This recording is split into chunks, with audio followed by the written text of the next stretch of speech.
Hi, basic ഗ്രാമറിന്റെ പുതിയ ഒരു ക്ലാസ്സിലേക്ക് എല്ലാ വിദ്യാർത്ഥികൾക്കും സ്വാഗതം. ഇന്ന് നമ്മൾ പഠിക്കാൻ പോകുന്നത് പ്രസന്റ് പെർഫെക്റ്റ് ടെൻസ് ആണ്. നമ്മൾ ഇതിനു മുമ്പ് പഠിച്ച ടെൻസുകൾ ഏതൊക്കെയാണ്? Simple present tense and present continuous tense. Simple present ടെൻസിൽ എന്താണ് പറഞ്ഞത്? സ്ഥിരമായ കാര്യങ്ങൾ, ആവർത്തിച്ചു വരുന്ന കാര്യങ്ങൾ, മാറ്റങ്ങളില്ലാത്ത സത്യങ്ങൾ, ഇതൊക്കെയാണ് സിമ്പിൾ പ്രസന്റ് ടെൻസിൽ പഠിച്ചത് അല്ലെ? ഇനി പ്രസന്റ് കണ്ടിന്യൂസിൽ എന്താണ് പറഞ്ഞത്? അപ്പോൾ നടക്കുന്ന കാര്യങ്ങൾ, ട്രെൻഡുകൾ, ഫ്യൂച്ചർ ആക്ഷൻസ്, ഇവയെല്ലാം പറയാൻ പ്രസന്റ് കണ്ടിന്യൂസ് ടെൻസ് ഉപയോഗിക്കുന്നു. ഇനി മൂന്നാമത്തതും വളരെ പ്രധാനമായതും കുറച്ചൊരു പഠിക്കാൻ ബുദ്ധിമുട്ടുള്ളതുമായ ടെൻസ് ആണ് പ്രസന്റ് പെർഫെക്റ്റ് ടെൻസ്. ഓക്കെ, തുടങ്ങാം. നോക്കൂ, പ്രസന്റ് പെർഫെക്റ്റ് ടെൻസ് ഒരു സ്പെഷ്യൽ ടെൻസ് ആണ്. കാരണം അതിന് കുറേ പ്രത്യേകതകളുണ്ട്.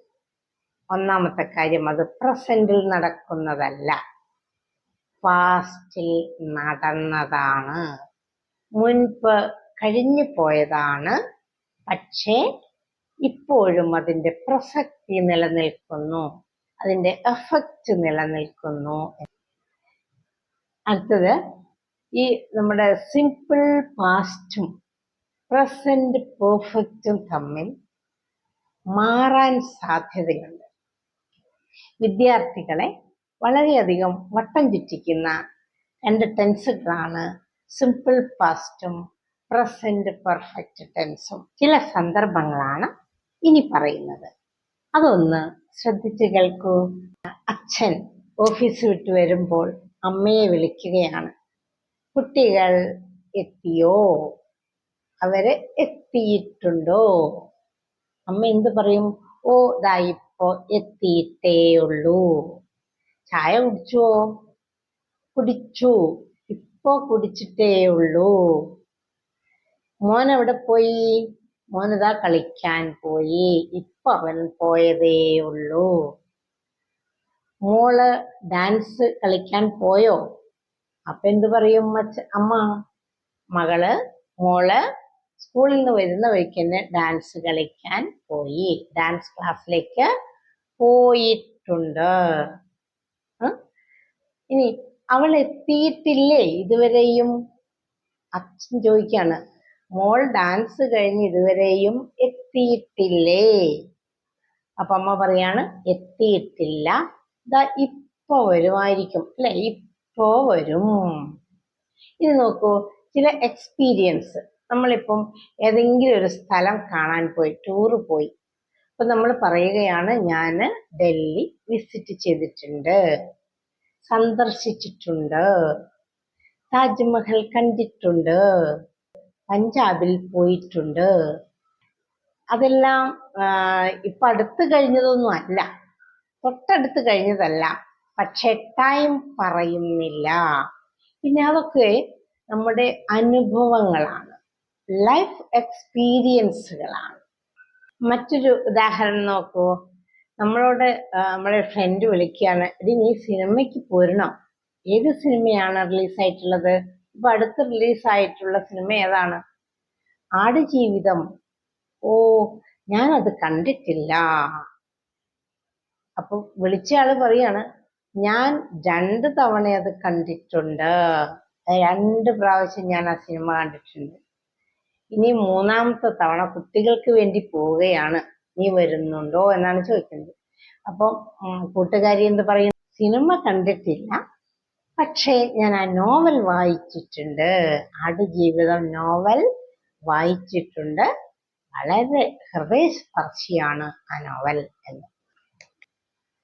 ഈ സന്ദർഭങ്ങളിലെല്ലാം പൊതുവായി കേട്ട വാക്യങ്ങൾ നോക്കൂ. ഇപ്പൊ വന്നതേയുള്ളൂ, ഇതിനോടകം എത്തിയതേയുള്ളൂ, പോയിട്ടുണ്ട്, പോയിരിക്കയാണ്, പോയിരിക്കുന്നു. വായിച്ചിട്ടുണ്ട്, കേട്ടിട്ടുണ്ട്, സന്ദർശിച്ചിട്ടുണ്ട്, കണ്ടിട്ടില്ല. നമ്മുടെ ഡെയിലി ലൈഫിൽ ഉണ്ടാകാറുള്ള ഇത്തരം വാക്യങ്ങൾ പറയാൻ ഉപയോഗിക്കുന്ന ടെൻസാണ് പ്രസന്റ് പെർഫെക്റ്റ് ടെൻസ്. ഇനി ഇതിന്റെ സ്ട്രക്ചർ എന്താണെന്ന് നമുക്ക് നോക്കാം. സ്ട്രക്ചർ എന്ന് പറയുന്നത് subject plus has or have plus past participle of the verb. നോക്കൂ, സബ്ജക്റ്റ് എന്ന് പറയുന്നത് നമ്മൾ പഠിച്ചതാണ്. സിംഗുലർ സബ്ജക്റ്റുകളുണ്ട്, പ്ലൂറൽ സബ്ജക്റ്റുകളുണ്ട്. പ്രസന്റ് പെർഫെക്റ്റ് ടെൻസിൽ സിംഗുലർ സബ്ജക്റ്റിനോട് ഉപയോഗിക്കുന്ന ഓക്സിലറി ഹാസ് ആണ്. അപ്പോൾ ഹി, ഷീ, ഇറ്റ്, മീര ഇവയുടെ കൂടെ ഏതായിരിക്കും ഉപയോഗിക്കുക? ഹാസ് അല്ലെ? ഐ, യു, ദേ, വി ഇവയുടെ കൂടെ ഏതായിരിക്കും ഉപയോഗിക്കുക? ഹാവ്. ഓക്കെ, അടുത്ത എന്താണ്? Past participle of the verb. ഏതാണ് past participle of the verb എന്ന് പറയുന്നത്? വെർബിന്റെ മൂന്നാമത്തെ രൂപം. ഉദാഹരണം നോക്കൂ. I have eaten biryani. ഞാൻ ബിരിയാണി കഴിച്ചിട്ടുണ്ട്. ഞാൻ ചായ കുടിച്ചിട്ടുണ്ട്. I have drunk tea. ഞാൻ അവനെ വിളിച്ചിട്ടുണ്ട്. I have called him. അച്ഛൻ എന്നെ 3 തവണ വിളിച്ചിട്ടുണ്ട്. Father has called me 3 times. ഇവിടെയൊക്കെ നോക്കൂ, സബ്ജക്റ്റ് ആദ്യം വരുന്നു, രണ്ടാമത് ഹാസ് ഓർ ഹാവ്, മൂന്നാമത് വന്നത് എന്തൊക്കെയാണ്? V3 form. എന്താണ്? ഈറ്റൻ, ഡ്രങ്ക്, കോൾഡ് തുടങ്ങിയ വാക്കുകൾ. ഇതാണ് പ്രസന്റ് പെർഫെക്റ്റ് ടെൻസിന്റെ സ്ട്രക്ചർ. ഇനി നമുക്ക് സിറ്റുവേഷൻസ് ഏതെല്ലാമാണെന്ന് വിശദമായി പരിശോധിക്കാം.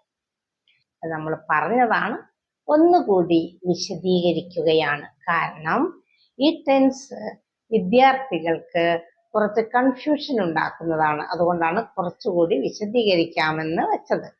ഓക്കെ, ഒന്നാമത്തത് റീസെന്റ് പാസ്റ്റ്, തൊട്ട് മുമ്പ് കഴിഞ്ഞത്, ഓൾറെഡി കംപ്ലീറ്റഡ് ആയ ഒരു കാര്യം പറയാൻ, ജസ്റ്റ് കഴിഞ്ഞ ഒരു കാര്യത്തെക്കുറിച്ച് പറയാനാണ്. ഉദാഹരണങ്ങൾ ശ്രദ്ധിക്കൂ. കുട്ടികൾ എത്തിയിട്ടുണ്ട്. കുട്ടികൾ ദാ ഇപ്പോ എത്തിയതേയുള്ളൂ. Children have just reached. Children have just reached. അവൾ ഡാൻസ് പ്രാക്ടീസ് ചെയ്യാൻ ഇപ്പോൾ പോയതേയുള്ളൂ. She has just gone to dance practice. She has just gone to dance practice. അവൻ ഇതാ ഇപ്പൊ അങ്ങ് പോയതേയുള്ളൂ, കളിക്കാൻ വേണ്ടി വീട്ടിൽ നിന്നും പോയിട്ടേയുള്ളൂ. He has just left. He has just left. ഇനി നോക്കൂ, നമ്മൾ പ്രതീക്ഷിക്കുന്നതിന് മുമ്പേ തന്നെ പോയി എന്ന് പറയാൻ എന്താണ് ഉപയോഗിക്കുക? ഓൾറെഡി. അവൾ ഡാൻസ് ക്ലാസ്സിൽ പോയിട്ടുണ്ട്. She has already gone to dance class. She has already gone to dance class. ഇവിടെ അതിനോടകം തന്നെ അവൾ പോയിട്ടുണ്ട് എന്ന് പറയാനാണ് ഓൾറെഡി എന്ന വാക്ക് ഉപയോഗിച്ചിരിക്കുന്നത്. ഇനി അവരുടെ വർക്ക് അതിനോടകം തന്നെ, അതായത് പ്രതീക്ഷിക്കുന്നതിനകം തന്നെ, പ്രതീക്ഷിക്കുന്ന സമയത്തിനുള്ളിൽ തന്നെ ചെയ്തു എന്ന് പറയാൻ ഇവിടെയും already ആണ് ഉപയോഗിക്കുന്നത്. They have already completed their work. They have already completed their work. അടുത്തത് ലൈഫ് എക്സ്പീരിയൻസ് പറയാൻ. എന്താണ് ഈ ലൈഫ് എക്സ്പീരിയൻസ് എന്ന് പറഞ്ഞാല്? നമ്മുടെ അനുഭവങ്ങൾ, സ്പെഷ്യൽ അനുഭവങ്ങൾ. വാഗ ബോർഡർ ഞാൻ സന്ദർശിച്ചിട്ടുണ്ട് എന്ന് പറയുമ്പോഴേക്കും നമ്മുടെ ആ ഒരു മാനസികാവസ്ഥയിലേക്ക് നമ്മൾ വരും. അതാണ് അതിന്റെ എഫക്റ്റ് നിലനിൽക്കും എന്ന് പറയുന്നത്. ഓക്കെ, താജ്മഹൽ കണ്ടിട്ടുണ്ട് എന്ന് പറയുമ്പോൾ പൂർണ്ണമായും നമ്മുടെ മനസ്സ് താജ്മഹലിലേക്ക് പോകും. അത്തരം എക്സ്പീരിയൻസുകൾ പറയാൻ നമുക്ക് പ്രസന്റ് പെർഫെക്റ്റ് ടെൻസ് ഉപയോഗിക്കാം. നോക്കൂ ഈ വാക്യങ്ങൾ. ഞാൻ വാഗ ബോർഡർ സന്ദർശിച്ചിട്ടുണ്ട് എന്ന് ഒരു ആളോട് പറയണം. കുറേ കാലം കഴിഞ്ഞിട്ട്, എത്രയോ വർഷങ്ങൾ കഴിഞ്ഞാലും അതും പറയുക പ്രസന്റ് പെർഫെക്റ്റ് ടെൻസിലാണ്. കാരണം ഏത് സമയത്ത് പറയുമ്പോഴും നമ്മൾ വാഗ ബോർഡർ സന്ദർശിച്ച അതേ മാനസിക അവസ്ഥയിലേക്ക് നമ്മൾ എത്തിച്ചേരും. ആ എഫക്റ്റ് ഇപ്പോഴും നിലനിൽക്കും. ആ വാക്യം എങ്ങനെയാണ് പറയുക? I have visited Wagah border. I have visited Wagah border. Taj Mahal ഞാൻ കണ്ടിട്ടുണ്ട്. എങ്ങനെ പറയും? I have seen Taj Mahal. ഇവിടെ നോക്കൂ, ആ വാക്യം പറയുമ്പോൾ തന്നെ താജ്മഹലിന്റെ ചിത്രം നമ്മുടെ മനസ്സിലേക്ക് വരും. അതുമായി ബന്ധപ്പെട്ട കാര്യങ്ങളും നമുക്ക് നന്നായി ഓർമ്മയിലേക്ക് വരും. അതിന്റെ എഫക്റ്റ് നമ്മളിൽ ഉണ്ടാകുന്നു. ഓക്കെ, ഇനി നോക്കൂ വേറൊന്ന്. She has watched that movie എന്ന് പറഞ്ഞാൽ എന്താണ്? അവള് ആ സിനിമ കണ്ടിട്ടുണ്ട്. ഏതെങ്കിലും ഏറ്റവും പ്രധാനപ്പെട്ട ഒരു അവാർഡ് ഫിലിമാണെന്ന് വിചാരിക്കുക. പക്ഷെ ഈ വാക്യം പറയുമ്പോഴും നമുക്ക് ആ ഫിലിമും അതിലെ ആക്ടറെ കുറിച്ചും ആ സംഭവ വികാസങ്ങളും ഒക്കെ നമ്മുടെ മനസ്സിലേക്ക് വരും. അതങ്ങനെ അതിന്റെ എഫക്റ്റ് നിലനിൽക്കും. ഇനി മറ്റൊരു വാക്യം നോക്കൂ. I have read all the books by M T. ഞാൻ എം.ടിയുടെ എല്ലാ ബുക്കുകളും വായിച്ചിട്ടുണ്ട് എന്ന് പറയുമ്പോൾ എം.ടിയുടെ ഓരോ കഥാപാത്രങ്ങളും നമ്മുടെ മനസ്സിലേക്ക് വരും. എം.ടിയുടെ പുസ്തകങ്ങളുടെ പേരുകളും എല്ലാം നമ്മുടെ മനസ്സിലേക്ക് വരും. ആ എഫക്റ്റ് ഇപ്പോഴും നിലനിൽക്കുന്നു എന്നർത്ഥം. ഓക്കെ, ഇതൊക്കെയാണ് ലൈഫ് എക്സ്പീരിയൻസ് എന്നതുകൊണ്ട് ഉദ്ദേശിക്കുന്നത്. ഓക്കെ, ഇനി സമയം പറയാതെ റിസൾട്ടിന് പ്രാധാന്യമുള്ള പൂർണ്ണമായി കഴിഞ്ഞ ഒരു വാക്യങ്ങൾ പറയുന്നതിന് പ്രസന്റ് പെർഫെക്റ്റ് ടെൻസ് ഉപയോഗിക്കുന്നുണ്ട്. നോക്കൂ ഈ വാക്യങ്ങളിൽ. അവൾ അവളുടെ മൊബൈൽ ഫോൺ മറന്നുപോയി. ഇന്നത്തെ കാലത്ത് ജീവിതത്തിൻ്റെ ഒരു പ്രധാന ഭാഗം തന്നെയാണ് ഫോൺ. അത് മറന്നുപോയാൽ അന്നത്തെ കഥ കഴിഞ്ഞു, അല്ലേ? ഈ വാക്യം നോക്കൂ. She has forgotten her phone. She has forgotten her phone. അടുത്ത വാക്യം നോക്കൂ. I have lost my wallet. എൻ്റെ പേഴ്സ് നഷ്ടപ്പെട്ടിരിക്കുന്നു. പേഴ്സ് നഷ്ടപ്പെട്ടിട്ടുണ്ട്, തിരിച്ച് കിട്ടിയിട്ടില്ല. പണവും മറ്റു പല രേഖകളും അടങ്ങിയതാണ് ആ wallet. So I have lost my wallet എന്നാണ് പറയുക. ഓക്കെ, അടുത്ത വാക്യം നോക്കൂ. Mini has written 2 exams this month. Mini has written 2 exams this month എന്ന് പറയുമ്പോൾ മിനി ഈ മാസം 2 പരീക്ഷ എഴുതി കഴിഞ്ഞു. അതിന്റെ ഫലം കാത്തിരിക്കുകയാണ്, റിസൾട്ട് കാത്തിരിക്കുകയാണ്. അതിനനുസരിച്ചാണ് ബാക്കി കാര്യങ്ങൾ. So has written. ഈ 3 വാക്യങ്ങളിലും എന്താണ് പ്രധാനപ്പെട്ടത്? റിസൾട്ടിന് പ്രാധാന്യമുള്ള വാക്യങ്ങളാണ് ഇവ. ഇനി ചില കാര്യങ്ങൾ നമ്മൾ റിപ്പീറ്റ് ചെയ്തുകൊണ്ടിരിക്കും. ഞാൻ കുറേ തവണ വിളിച്ചു, കുറേ പ്രാവശ്യം കണ്ടു, കുറേ പ്രാവശ്യം പോയി, 3 തവണ കണ്ടു, ഇങ്ങനെ പറയാറില്ലേ? അപ്പൊ റിപ്പീറ്റായി ചെയ്യുന്ന ചില പ്രവൃത്തികൾ പറയാനും പ്രസന്റ് പെർഫെക്റ്റ് ടെൻസ് ഉപയോഗിക്കുന്നുണ്ട്. അതിന് ഉദാഹരണങ്ങളാണ് ഇവ. നോക്കൂ, അവൾ ആ സിനിമ 3 തവണ കണ്ടിട്ടുണ്ട്. She has watched that movie 3 times. She has watched that movie 3 times. അവൾ അവനെ പലതവണ വിളിച്ചിട്ടുണ്ട്. She has called him many times. She has called him many times.